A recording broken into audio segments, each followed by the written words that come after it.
ළමයි ඔයාලා ගොඩක් අය මේ පාර විභාගෙට අහන ප්‍රශ්න ගැන අහන්නේ මොකක් අහයිද කියලා. එතනින් ගොඩක් අය කරන්න කැමති ප්‍රශ්නයක් තමයි තුන්වෙනි ප්‍රශ්නේ. ඒකේ බදු සහන ආධාර අවම මිල පරිමිල මේ ගොඩක් කතා තියෙනවා. අත්සත් මිලදී ගැනීම ඌණ පුරක.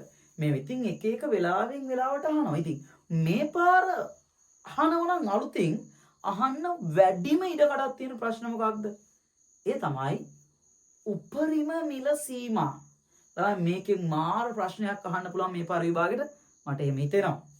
හරි. ඒතර MCQ වලට වෙන්න පුළුවන් නැත්නම් ගොඩක් වෙලාවට මේ ප්‍රශ්නේ ආයි සෙකන්ඩ් පාර්ට් එකට ගානක් හදන්න. ඉතින් මේකෙදි අලුත් කරුණු කිහිපයක්ම තියෙනවා දැනගන්න ඕන සහ ඔයා මීට කලින් ඉගෙන ගත්තු නැති. ඉතින් මම අද ඔයාට කියලා දෙන්නනේ අන්නේ ඇහුවොතින් අහන ප්‍රශ්නේ හරියටම ගොඩ දාගන්නේ කොහොමද කියන එක. මම මෙතනදී පුංචි ගානකුත් තරම් කරනවා. හැබැයි මම ගණන් හදන එකේ සුළු කිරීම වලට මේ වලට ලොකුවට අවධානයක් දෙන්නේ නැහැ. මම මෙතනදී බලනවාට මෙන්න මේ අහන කොටස මේ අලුතින් අහන කොටසත් highlight කරලා කොහොමද මේ ප්‍රශ්නය අහන්නේ කියන්නේ. හරි මම මුලින්ම කියන්නම්කෝ මොකක්ද මේ උපරිම මිලක් කියන්නේ කියලා. විභාගෙ දැහුවොතින් ඕකත් එක්කම ලියන්න වෙනවනේ. ඒක නම් ඔයාලා දැනටමත් දන්නවා වගේ සමහරක් භාණ්ඩ තියෙන විශේෂයෙන්ම පුතා අත්‍යවශ්‍ය භාණ්ඩ. ඕල මිල වැඩි වෙනවා මාර විදියට. එහෙම වැඩි වෙනකොට පාරිභෝගිකයට දරා ගන්න බැහැනේ. අන්න ඒ වගේ වෙලාවේදී රජය කියනවා මේ වෙලඳනි ඔය සෙල්ලම් හරියන්නේ මාත් එක්කනම්. හිතුවක්කාරයන්ට කියන්නේ ඔම කරන්න බෑ. මේ භාණ්ඩේ විකුණන්න පුළුවන් උපරිම මිල මෙන්න මේ ගන්න. ඊට වඩා වැඩියෙන් විකුණලා අහුවෙන්න එපා. අන්න ළමයි. රජය දානු නීතියක්. ඒ කියන්නේ මේමයි. මොනවා හරි භාණ්ඩයක් අලෙවි කරන්න පුළුවන්. එතනත් අලෙවි කරන්න පුළුවන් උපරිම මිල නෛතිකව තීරණය කරනවා. කිසියම් භාණ්ඩයක් අලෙවි කරන්න පුළුවන් උපරිම මිල නෛතිකව තීරණය කරනවා. දැන් උදාහරණයක් මෙහෙම හිතන්නකෝ. ඔන්න ළමයි බිත්තරයක් රුපියල් 60යි 70යි ඔහොම වැඩි වෙවි යනවා. රජය කියන මේ මිනිස්සුගේ ප්‍රෝටීන් අවශ්‍යතාව ටික සපුර ගන්න ඕලි. හරිද? එහෙමයි රටවල් හදන්නේ. ඔව් විකුණන උපරිම ගාන රුපියල් 50යි. අන්න ළමයි.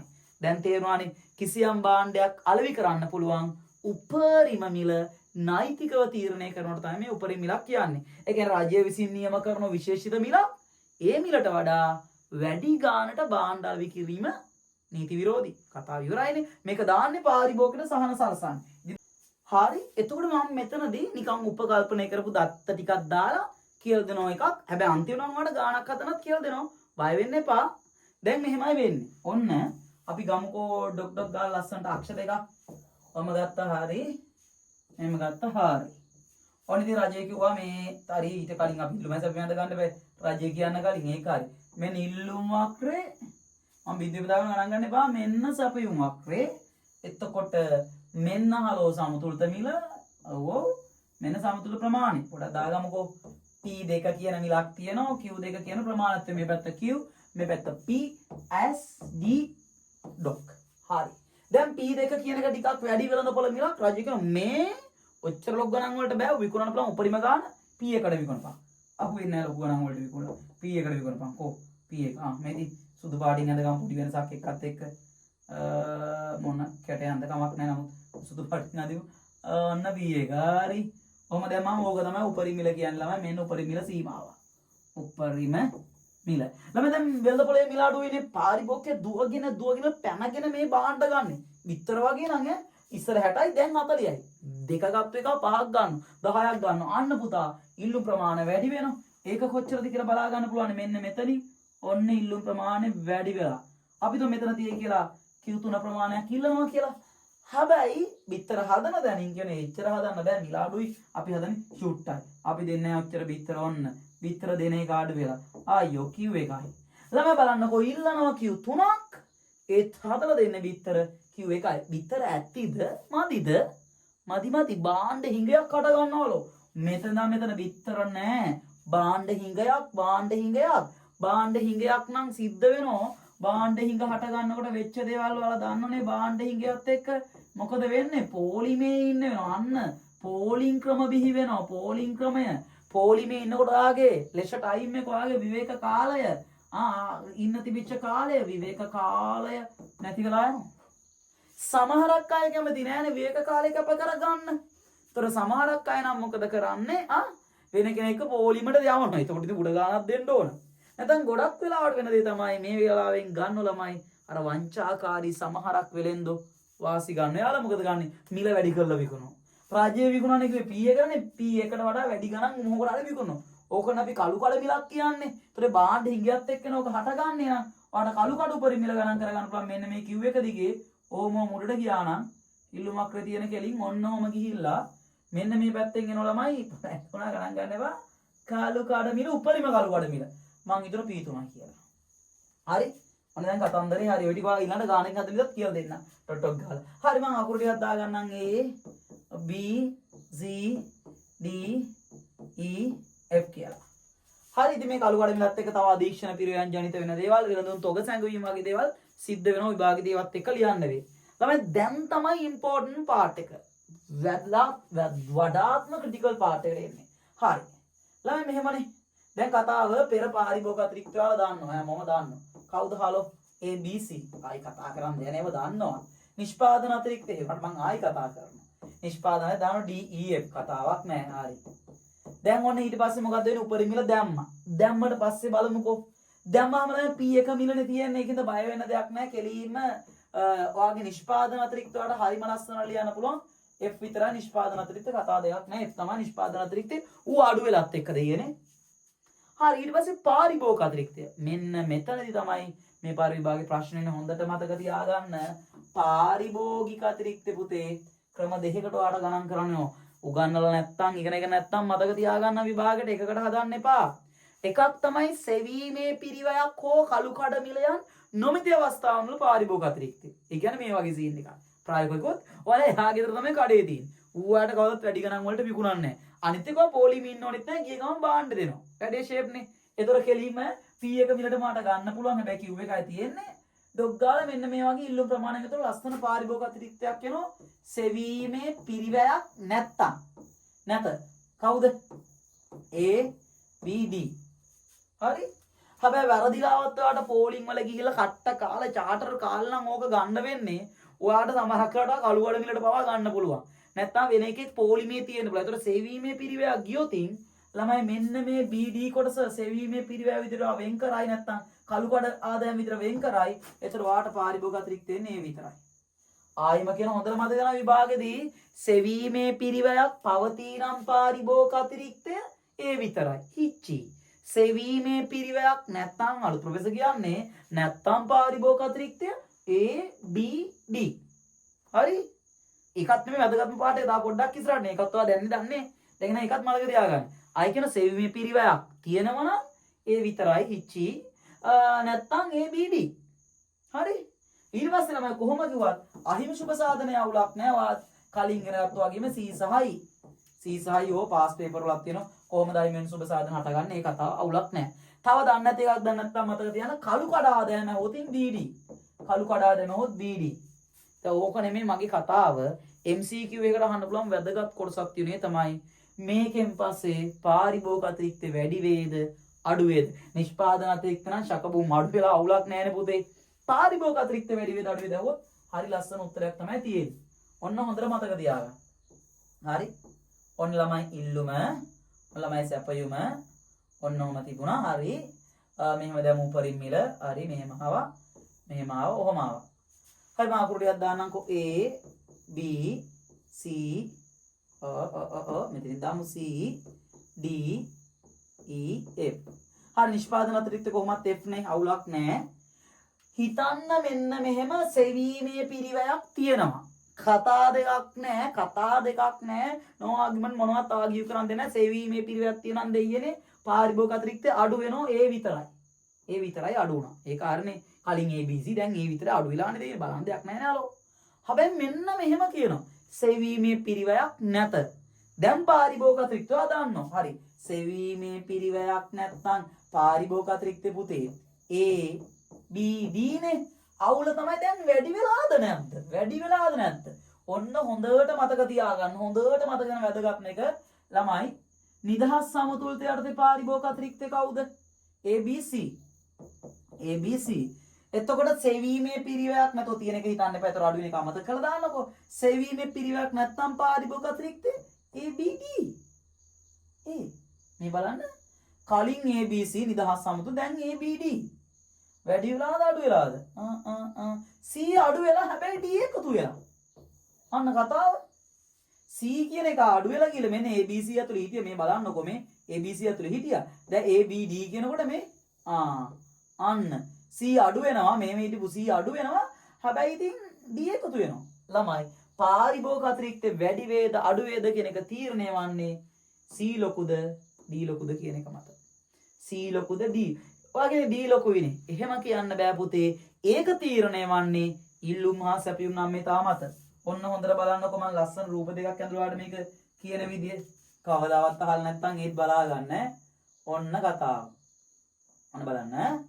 මයිකම එක ඇඳ ගන්න බලනවා. දෙකම ඒතරාට තව වැඩේ ලස්සනට තේරෙයි. ඔන්න. ඔතන කතාව ළමයි නම් මෙතාව තමයි සීන් එක. මෙන්න P මෙන්න Q මෙන්න P මෙන්න Q. හරි. මම පොලින්ම ඇඳ ගන්නවා ළමයි මෙතනට අනම්ම ඉල්ලුමක් ඇඳ ගන්නවා. අනම්ම ඉල්ලුම. ඇයි එහෙම අඳින්නේ කියලා පස්සේ වලට තේරෙයි. කෝ. කැතයිද? මදිනේ. සචිට ලොක් කරලා ගමුකෝ ඔන්නම්. හරි බ්‍රදර්. ඔන්න අනම්ම ඉල්ලුමක් ඇඳගත්තා. හරි. ඔන්න අනම්ම ඉල්ලුම ඇඳගත්තා. හරි ළමයි. මම තායිටි නික්කතුර වදී දෙච්චර ඕනේ නැහැ. අනම්ම ඉල්ලුම මම ඇඳ ගන්න නම් මේ සැපයුම. එයයි මම මට ඕනින්ද නැහැ මම දුත්තා මේක පැහැදිලි කරන්න පුළුවන් හරි එතකොට සමතුලිත තත්ත්වයට ඒ පාටින් පෙන්වන්න කමක් නැහැනේ ඊළඟ එක මම වෙන පාටකින් දාන්නම් ඔන්න නිල මම බොරුවක් වංචා කරනවා බලන්න ඔන්න ප්‍රමාණය මේක හලෝ D වක්‍රේ මාර කතාව මේක හලෝ S වක්‍රේ ඔය තමයි සමතුලිත මිල P2 මෙතන ප්‍රමාණය Q2 බිඳුව දැන් මම මේකට දාන පුතේ උපරිම මිලක් වෙන පාටකින් ලක්ෂණට දක්ස් ඔන්න රද උපරිම මිල අන්න ළමයි උපරිම මිල ඔන්න දැන් දිගට දාමු නේ හරි good දැන් මම මේකට අද ඉල්ලුම් ප්‍රමාණය පෙන්නනවා ඕක කඩියක් දාන්න ඕනේ නැහැ ඉතින් මේ පේනෝනේ ඉච්චි ඉල්ලුම් ප්‍රමාණයක් අයියෝ Q2 මම කතර ලියලා මෙන්න සැපයුම් ප්‍රමාණය ඔන්න සැපයුම් ප්‍රමාණය හරි කෙලින් දාමුනේ හරි දැන් මම මේක චුට්ටක් මකලා ඉන්න මම අර කලින් කැතර ලිකුවේ හින්දා කොසුදු පාට හරි ඔන්න Q2 එක කහ පාටින්ම දාමු මේක නැත්තම් පෙරලෙනවනේ මෙන්න Q3 මෙන්න Q එක දැන් කතාව මේ උපරිම කළු කොට මිලවන්න මෙහෙම කෙලින් උඩට යන්න බෑ මම දැන් ඉතින් බලයක් උඩටනේ Q එකේ නම් මෙයා ලස්සනට පිට යන්නේ නැතුව ඔන්න පිට යනවා හරි ගිහලා ඔන්න ඔහෙන් එනවා ඔන්න තමයි දැන් බලන්නකෝ පාරිභෝග අතිරික්තව මේ තියෙන A හරි B C මම කොමාව දාන්න D ඔහොමනේ හරි එතකොට මම කලින් පාරිභෝග අතිරික්ත ගත්තොත් සමතුලිත මිලට තියෙනවද බලන්නකෝ A B C මේ උඩට තියෙන A B C දැන් අලුත් එක මෙහෙන් ගත්තාම Q1 වලින් හිතුවම එන්නේ A B D මම මෙහෙන් ලියන්නම් පෙර පාරිභෝග අතිරික්තය A B C දැන් කෙනා ABD දැන් ඔයාටත් පේනවා ඇති කලින් ABC දැන් ABD දැන් එකතු වෙලානේ D එකතු වෙලා හැබැයි C අඩු වෙලා දැන් මට කියන්න එකතු වෙච්ච කෑල්ලද ලොකු අඩු වෙච්ච කෑල්ලද ලොකු මේක බලපුවාම පේනවා අඩු වෙච්ච කෑල්ල ලොකුයි අනේ එතකොට එහෙනම් පාරිභෝග අතිරික්තය කුඩායි කලින්ට වඩා අඩු වෙච්ච එක ලොකුයින්ද මං කියන මෙන්න මේ වෙලාවේ පාරි අතිරික්තය අඩු වෙනවා. මං තව එකක් ඔයාලට අඳලා පෙන්නනම් ඔහොමම. හරි ඕන්න මං අඳ ගන්න දැන් වෙනම කතාවක් මං අඳ ගන්න නම් ඉල්ලුම. සුදු පාටි මදි නන්නේ. නැත්තම් එතකොට අවුල් වගේ වෙන්න පුළුවන් නේ. නම් ඉල්ලුමක් ඔය හරි ඔන්න අයිචෝ. ඔන්න නම් ඉල්ලුම. හරි අර එහෙම තමයි නම් ඉල්ලුම. එක මං අඳ ගන්න අනාමි සැපියුම. අනාමි සැපියුම ඔන්න ඔහොම. දැන් දාගන්න සමතුලිතය අර වගේමයි. ඉබාර ඇහුවොත් මේවා ඇඳලා ලස්සනට පෙන්නන්නේ නැහැ. මගේ නමත් ලියන පැත්තකින්. හරි. S D T2 Q2. හරි. දැන් උඩින් මිලක් දාමු. කහ පාටින්ම දාමු. කහ පාටින්ම කො හරි. අන්න මන් දානවා. කෝපරි මිලක් ඕනේ මට ওই ගානක් ඇති. හොඳට මැටි ඕව ඇති අපෝ ඇති. ඔන්න මෙහෙන් එන ඉල්ලුම් ප්‍රමාණය. මෙන්න මෙතනින් එන සැපයුම් ප්‍රමාණය මේ පොඩ්ඩක් ඇද ඒ ගණන් ගන්න එපා. හරි. උඩට ගියා. පැත්තට ආවා. ළමයි දැන් ඉතින් බලපු ගාම් පේරොන් ළමයි කතාව මේ බලන්නකෝ. කලින් පාරිභෝග අතිරික්ත මම මෙන්න මෙහෙම අදින්නේ මේ තියෙන. කලින් එක්කෙනා. අන්න වටින් යනවා හරිනේ. මෙන්න කලින් එක්කෙනා. අප සුදු. ඒ සුදු. චූඩි. මේ හරි. ඔන්න කලින් පාරිභෝග අතිරික්ත. දැක්කනේ? දැක්කේ? දවුණා පිට ගියා. හරි. මෙන්න අලුත් පාරිභෝග අතිරික්ත. හොඳයි මම සුදු පාට මේ අන්න. දැන් පේනවද ළමයිනේ? අඩුනේ හිච්චි කෑල්ලක් ලොකු කෑල්ලක් එකතු වුණානේ. අඩුනේ චූටි කෑල්ලක් නෙමෙයි. ලොකු කෑල්ල දැන් පාරිභෝග අතිරික්ත වැඩි වෙනවා. මෙන්න. මේකේ පාරිභෝග අතිරික්ත වැඩි. මේකේ පාරිභෝග අතිරික්ත අඩුයි. යනවා තේරුම් ගන්න ඕනේද තමයි. පාරිභෝග අතිරික්ත වැඩි වෙනවද අඩු වෙනවද එහෙම කියන්න බෑ. ඒක තීරණය වන්නේ නම්‍යතාවය මත. ඒක අවිනිශ්චිතයි. ඒක අවිනිශ්චිතයි. අඩු වෙන්නත් පුළුවන්, වැඩි වෙන්නත් පුළුවන් නම්‍යතා අවස්ථා යටතේ. ඉතින් ඔන්න හොඳට මතක තියාගන්න එහෙනම් උපරිමිලක් දැම්මට පස්සේ පාරිභෝග අතිරික්තය වැඩි වෙනවද අඩු වෙනවද කියලා අහුවතින් ඔයා කියන්න ඕන මෙහෙමයි. නිෂ්පාදන අතිරික්ත නම් අඩු වෙනවා. පාරිභෝග අතිරික්තය සෙවීමේ පිරිවැයක් තියෙනකොත් කොහොමත් අඩු වෙනවා. සෙවීමේ පිරිවැයක් නැත්නම් ළමයි පාරිභෝග අතිරික්තය අවිනිශ්චිතයි. වැඩි වෙන්නත් පුළුවන්, අඩු වෙන්නත් පුළුවන්. එය තීරණය වන්නේ නම්‍යතා මත. පැහැදිලිද? තේරුණාද? හරි. මේකෙන් ලස්සනට විස්තර කළ ගානක් හදන විදිය ඊළඟ වීඩියෝ එකේ තියෙනවා. බය නැතුව ඒක බලන්න. ඉතින් මම ඔයාලට කියන්නේ මේකේදී ඔයා හොඳට මතක තියාගන්න මේ ඉල්ලුම අනම්‍ය වෙන්න, සැපයුම් නම්‍ය වෙන්න පාරිභෝග අතිරික්තය මොනවාද? අඩු වෙලා තියෙනවා. හැබැයි මේ පැත්තෙන් අරගත්තට පස්සේ ඔයාලට පේනවා ඇති මෙහෙන් සැපයුම අනම්‍ය වෙන්න, ඉල්ලුම නම්‍ය වෙන්න පාරිභෝග අතිරික්තය වැඩි වෙලා තියෙනවා. එහෙනම් මෙන්න මෙහෙමයි ළමයි පාරිභෝග අතිරික්තය අඩු වෙනවා මෙන්න මෙහෙම වෙනකොට. ඒ කියන්නේ ඉල්ලුම අනම්‍ය වෙනකොට සැපයුම නම්‍ය වෙනකොට. ඔන්න පාරිභෝග අතිරික්තය අඩු වෙන්නේ. පාරිභෝග අතිරික්තය අඩු වෙන්න පුළුවන් එක්කෝ අනම්‍ය ඉල්ලුමක් නැත්තම් නම්‍ය සැප දෙකම සිදුනොත් ගොඩම තමයි. ඒතර පාරිභෝග අතිරික්තය විශාල වෙන්නේ අතිරික්තය විශාල වෙනවා ඉල්ලුම නම්‍ය වෙනකොට සැපයුම අනම්‍ය වෙනකොට. පටලව ගන්න එපා මම මේ කිව්වේ උපරිම මිල සාමාන්‍ය තත්ත්වය එහෙම නෙමෙයි. අනම්‍ය වෙනකොට පාරිභෝග අතිරික්ත වැඩි. ඒක පටලව ගන්න එපා. ඒක නෙමෙයි මම මේ කියන්නේ. මෙන්න මෙතනදී ඔයාලට මේ විදිහට හිතා ගන්නයි තියෙන්නේ. එහෙනම් මොන ප්‍රශ්නද නම් පහලින් කමෙන්ට් කරන්න හැමෝටම ආයිබෝවන්.